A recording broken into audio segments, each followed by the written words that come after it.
To fix a rejected tax return, it is essential to determine the cause of the rejection. The IRS will notify you of the error via text, call, or email. Common fixes include correcting typos or misspellings on your identification number, social security number, or name, as well as filling in any omitted details. It is crucial to ensure that your corrected details match your hard copy documents.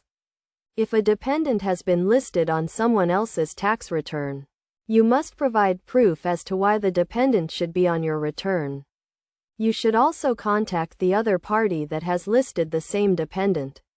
Ask them to revise their tax, and explain your situation to them. In cases of identity fraud, a paper return must be filed with an attached Form 14039 and identity theft affidavit.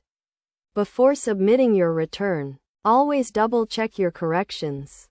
The method of submission will depend on the cause of the error, with some allowing e-filing and others requiring mailing to the local tax authorities.